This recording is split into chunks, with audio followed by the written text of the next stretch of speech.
Hey traders, welcome back. Today is Monday, October the 17th, 2022. Time to kick off another week of trading. Let's get into a market analysis.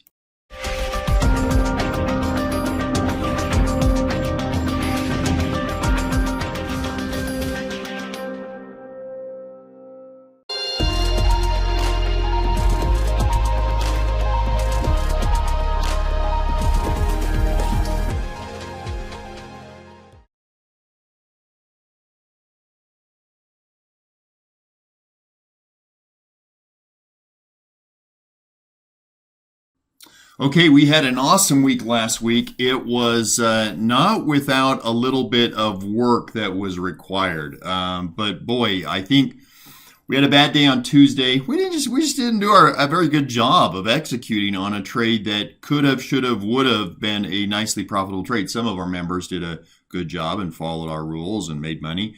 But boy, we rebounded strong from that. We had a really good overall solid week.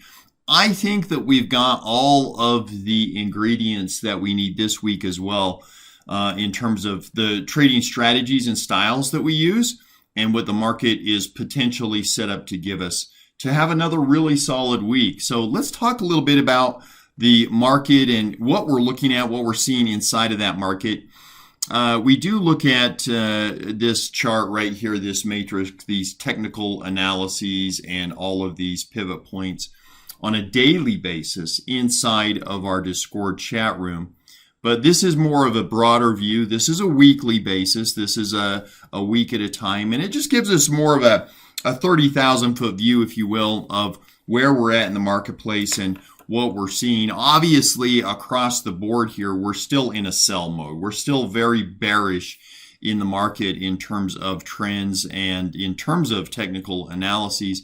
There's a couple of things that I would point out here as you start to pull back and look at a bigger picture. We are getting, and you'll see this in the charts here in just a second, we are getting into some technical indicators that are implying that, yeah, we're still in sell mode, but they're starting, especially stochastics. When you start to look at stochastics here in just a second, you'll see, which is sometimes a little bit of a leading indicator in terms of our technical tools that we use. Starting to turn up a little bit here, starting to give us some buy signals. The big thing I think that I'm focused on is this pivot point of around 3684. This 3684 pivot point, and again, this is for the SPX here. This is I do bandy back and forth between the SPX and the futures contracts in terms of doing my support resistance analyses, but this would be on the SPX. This 3684 level, I think it's a pretty critical level. We are pushing up as I speak right now in the futures. We're up about 40 points right now this morning. And so we would be getting up into this above the 3600 level, which is going to be a key level. We'll talk about that in a little bit as well. But I think that there is some bullishness that's starting to appear here on a lot of the indicators that we look at. So again, very much bearish in terms of the overall trend, but we might be getting a little bit of a fight here in the market as we go forward. Now, this is on the futures contract, the E-mini. I like the continuity that it gives us here with both in terms of looking at price action, but also just giving us a little bit of an idea, I think, of what we're seeing here. This is what I was talking about just a moment ago. Starting to see stochastics, still obviously in sell mode, but starting to pick up a little bit. We did get those cross and hook and head up. And it's starting to get to the point where I think that we're going to start to really define this cliff that I have been talking about for so long. This is, I refer to it as the cliff. This is what we hit when we came down to the market lows initially back in June of this year. Obviously, we sold back off on that again, came back down and hit it again. We hit it again last week, and then, of course, had just on that CPI number, just had that massive, massive reversal there that pushed us back up. But, we're below VWAP. We're below point of control. You can see the point of control area right in here. We're well below VWAP down here. It's interesting that I think that something did take place there on that CPI day. That's not a normal move, obviously. The third biggest intraday move that the S&P has seen in its entire history. Yeah, it's probably not happenstance. There's probably something going on there. So I don't know how much support we have down in here. We're going to look at a heat map in just a minute and some open interest strikes, and that'll give us a little bit of indication there. But I do think that this cliff that we have been playing with here, oh my gosh, we're going back to September here now, where we've been sort of playing with this cliff that, again, we established at the initial market low way back here in June. I don't think that that's going to last for much longer. I do think that we'll either just continue this overall trend down or we will get a substantive reversal that's going to give us something that we can actually grab onto, that you'll see some strength and some breadth behind it versus what we've just had as of late. Everything that we've had in here basically from a bullish standpoint has been a 1 or a 2 day push, and then it gives way. So we'll have to see how that develops going forward here. We look at the key support and resistance levels of all of the major indices that we trade, and we use the ETFs here, the SPY, the Qs, and the IWMs. You can see that all of them have really pretty much been hammered down. And I guess that's one of the things that we try to focus on talking about a lot, is just understanding, number one, the big picture, but then also looking at a day in, day out picture. Right now, Monday morning, we're looking at a strong open here to the futures. We've got some strong support areas. It looks very bullish from today's standpoint, but there's no question, there's absolutely no question that the overall trend that we've been working with here is bearish. And so you want to sort of make sure that you're trading on the right time frames with the right strategies at the right times. I do think it's interesting that while we do have this overall bearish trend going on, the VIX has finally woken up a little bit here. And you can see that we're kind of back up at these highs that we've had, again, going back maybe to March of this year, really January, of when the market changed its dynamics and started to head down instead of being a bullish market like it had been for so long. And again, the mantra with the VIX is you want to buy when the VIX is high, and you want to sell when the VIX is low. So we'll have to see what the implication here is, but it is again implying that we might have found a bottom here and that we might be able to grab some traction. I don't know. We'll have to see here as the week progresses. We do look at the market sectors, sector rotation. We have had some very good success with the healthcare sector here. Looking at and using this as our guide, looking at the monthly sector rotation within the major sectors of the marketplace, finding what is really oversold and buying it, finding what is really overbought and shorting it, et cetera, et cetera. It is interesting this last week, if you look at the activity of last week, a couple of things that I find interesting that do sort of stick out. Information technology, that sector has really been beaten up this past week. There might be some opportunities there for us as we progress through this trading week on our bonus days, our Tuesday, Thursday bonus days, to take a look at some opportunities maybe in that sector of the marketplace. And then also, surprise, surprise, actually a teeny bit of strength, a little bit of green there in the real estate sector. I don't know how long that's going to last. It is obviously a sector that has been really, really beaten up quite badly over the last little bit as interest rates have risen. But again, we think that we will probably be taking a look at the information technology sector this week for some opportunities. We continue to cash flow and do quite well with our healthcare trade that we have on that is still working, still cash flowing. We look at the heat map week over week. This would be obviously 2 weeks ago, and then this was our results last week. Not a lot of strength across the board here. From 2 weeks ago, this heat map right here, that's a fairly what I would call healthy heat map. You see a little bit of everything, but you see a predominant amount of green. That's pretty healthy. You don't really ever want to see just all green all across the board or all red all across the board, because that means that you're just getting a big push, and it's not really something that is ever sustainable in the market, whether it's up or down. But last week, pretty much, except for, again, healthcare sector, where we were working, where we've had a trade working, was pretty much down. So it'll be interesting to see how we develop this week as we try to rebound off of the last couple of days. We look at our performance indexes, the indices that we track from 2 weeks ago versus last week. This was 2 weeks ago, and this was, of course, last week's results. Very interesting, and I think it points out a couple of key components. Number one, just so that you know, if you're not a member of our live trading room, we do put on a trade every single week with each one of these, with the SPY, the Q, the IWM, and the DIA.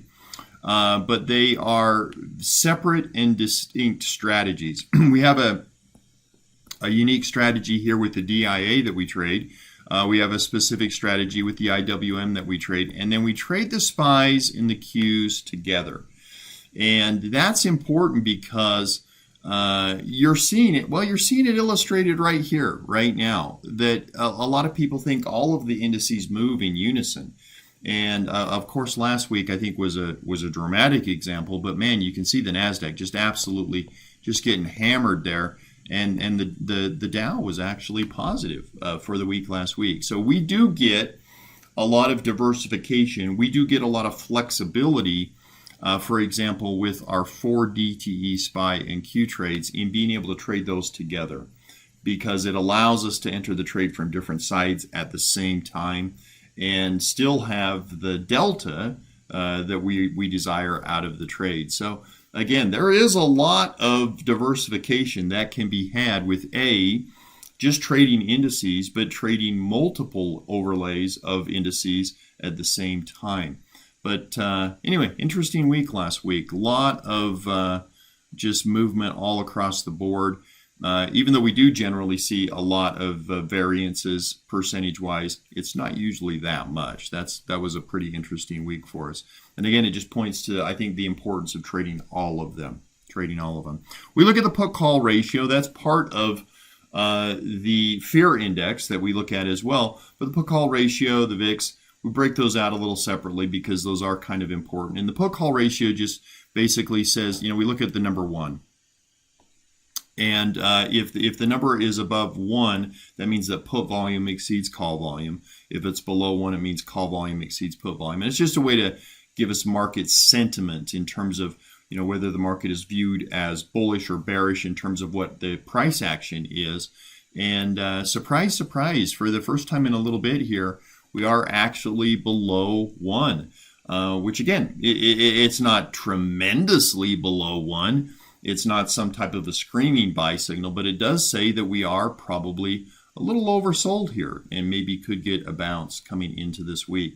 We look at the expected moves every week. That's an important number for us because it gives us a pretty good idea. It's not always exactly accurate starting on a Sunday evening with the futures versus where we're going to end up on a Friday afternoon when the cash markets close.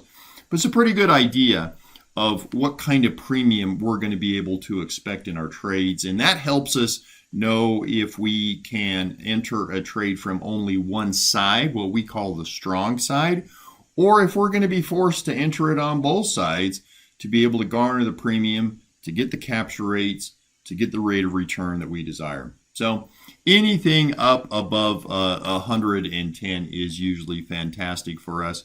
We do have a little bit of a pullback from last week, which is understanding with all of the news catalysts that we had last week. That makes sense. 120 point expected move for this week. Still plenty, should allow plenty of premium for us to work with this week. We do look at a heat map. And again, we only have the data that goes down to our low, which is, man, that CPI day that just absolutely exploded to a reversal to the upside. Again, third biggest intraday move that the S&P has had ever. That's telling, I think. And you can also see that there's quite a bit of activity down here from the heat map. A little bit of activity up here as well. But the biggest thing, I think, is this chop zone that I've been referring to over and over and over. And this chop zone is just a tough area. We don't really have a lot of really strong support and resistance areas inside of there. We tend to bounce around inside of there and ping pong around. And it's really hard to get a handle sometimes on what the trend is going to be, because it does just chop. It does just bounce around. And that's an area that we're in right now. So we need to be aware of that as we go forward with our trading this week. We do look at the Fear and Greed Index, and it's just a sentiment reading. You know, when everybody is bearish, you want to be bullish. When everybody is bullish, you want to be bearish. And we are still in that extreme fear category. But you know what? We're still not anywhere near capitulation levels. We are not anywhere near capitulation levels. We are at 22 going into this week. We were at 21 just on the previous close. Last week we hovered around 20. But we've been as bad as 35 a month ago and as bad as 43 a year ago. Those are capitulation levels. And we're just not quite, or excuse me, these are going up instead of down. Down here would be capitulation levels. And we're just not quite there yet. We just don't see, we haven't really seen any panic selling here taking place as of yet. So again, not a lot of fear in the marketplace. We look at the open interests, and those are always helpful. You know, whether you want to call them gamma walls or points of control, or you use a volume profile and you find out where all of the activity is. It's a good idea to understand where these levels are and understand how they work in terms of what we see potentially move-wise. I'm going to come back here for just a second. I'm going to come back to my chart, and I'm going to give you some of my levels here that I'm looking at on the futures contracts for right now. So these are some of the levels that I'm working at here, and this would be a couple things that I'll give you here. This is on the SPX. Okay, so this is on the the futures contract here, but on the SPX I'm going to give you two really big levels. 39.40. 39.40 is a point of control area. It's a heavy overhead resistance, and then down on the bottom would be 36.50, and that's our cliff. So those are sort of the two big demarcation points that I'm looking at here on the overall marketplace. 39.40 on the upside, 36.50 on the downside. If you want to call that a really big chop zone, that's fine. But in terms of our futures trading here and what we're looking at for today, for Monday, this is what I would be looking at for support. So on a support side, going down 3,600. It's really, for me, it's 3,605, but we'll put it at 3,600. But it's really, for me, 3,605. 3,605 coming down is a big level, and then 35.85 down below that. 35.40 below that. And then just above 3,500, there's a little bit of support around 35.15. You get to 3,500, and then for me, it's kind of look out below. So those are my levels of support today. Again, 3,600, 3,605, let's call that. That's been a huge demarcation point for the market here. We've seen that hit over and over and over again in here. It's just bounced off of that so many times. Resistance levels for me today. As we look at the market again, I'm going to go with that 3,605 level. Now, you know, as I speak right now, the futures are up 40 points, so we're up at 3,640 right now.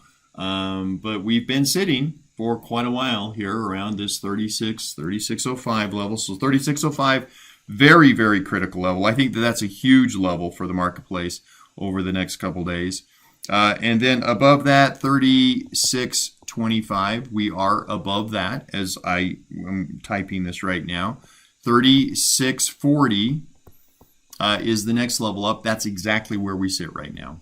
We are sitting right now on this really big level of 36.40. So we'll see if the market can hold that or not. And then we get up above that and we start getting to that 3,700 level. 3,700 level. The 3,700 level is, I think, a big level. So we'll see what we can do with that. I do think that there is a little bit of resistance up around 37.25. I have a little question mark on that. But I think that 3,700 level is going to be the tough one for the market today. So we're up 43 points right now, 36.40 on the E-minis. We'll have to see what it can do with these levels, if it can hold the 36.40 level, and if it can push above that 3,700 level. But those are my levels for today as we get started. And again, just talking about the fear and capitulation levels, I don't think we're there yet. I don't think we're really there, and that means that we haven't seen a bottom yet. But yet again, everything we're looking at today looks fairly bullish. So with regards to those levels, you can sort of match up my levels that I gave today with a lot of the call and the put walls that we are seeing here. You are noticing that we're getting a little bit more parity in terms of call activity versus what we have had recently, which is just all put activity. But again, that 3,700 level, that's a big demarcation point around this 36.50. And again, this is on the futures contracts. I'm looking at, or excuse me, these are on the S&P. This is on the SPX contracts. 36.65 is another big level. 3,600, I've talked about this level. And I think this is a big level down here as well, the 3,500 level. So there's some different levels there that we do have a lot of activity in. We'll have to see what the market can do today. Again, we're looking at an open almost up, an open almost up 40 points from where we finished on Friday. That would put the S&P right around that 3,600 level, put it right in this area. So it'll be interesting to see what it can do with it here today. Trades for this week. I am going to forego typing out my trades for this week because I've got a couple of things that I'm still working on for our Thursday bonus session, and I don't know if they're going to work yet or not. So I need to get another couple of days in the marketplace to work on that. Obviously, today on Monday, Monday is usually a very busy day for us. We're going to restart our 4 DTE trades. So that will obviously encompass both the SPY and the Qs. We're going to restart both of those today. We've got our IWM weekly trade that we will kick off today as well. We've got some work that we need to do on our PayPal trade. We do have our PayPal trade that we rolled, so it's actually still active. Usually it expires on a Friday, but we're going to come in and we're going to do a little bit of extra work on that today as well. And then also, in addition, of course, to our 0 DTE today, we're going to be looking at our Theta Ferry trade. We're back at it with our Theta Ferry trade after a week of very unpredictable overnight markets that just didn't lend themselves well to the Theta Ferry trade. We're going to be back at it this week. In fact, we started one last night. We started one on Sunday of last night. Let me just take a look at that right now. That is just getting mine triggered. I put it on in the evening. Triggered for me at 2 a.m. in the morning Mountain Time. And we're trying to bring in about $100 a night on that trade. And it's showing about $35 profit right now. So let it work for a little bit longer here. But back to the Theta Ferry trade, that's been an absolute favorite of the group. And so we'll be working on all of these today. But in terms of what we got going for the rest of the week, it's still a work in progress, guys. So I will obviously, if you're in the trading room, the live trading room, I do get you an update every single morning before the market opens of what we have in store and what we'll be working on. So I'll share that with you then. A couple things just to remind you guys of the stock market mastermind that we're going to have in May of next year in Cabo San Lucas. Keep that on your agenda. Should have some more information coming out for you in the next few weeks on locations and times for all of that. If you do want to give it a go and hang out with us for a week in our live trading room, try the 0DTE strategy. You can go to try0DTEforfree.com. You can trade with us for free for 7 days. You can also try our investing program, which has just been absolutely amazing, the asymmetric system. You can try ASTforfree.com, and that's for investors. That's for a more passive return. If you want to scalp with us on Tuesdays or Thursdays, you can go to tryscalpingnow.com, and we usually are scalping the E-minis in there. I've got a E-mini long position on right now, so I've been stuck with trading the MESs, but either way, we're going to be in there, and we're going to be scalping on Tuesdays and Thursdays. So thanks for checking us out this week, guys. Hope you have a good trading week. Let me know in the comments below what you're looking at, what you're trading, what ideas you like for the week, and we will talk to you soon. Hope you guys have a great results and great trading this week. Take care.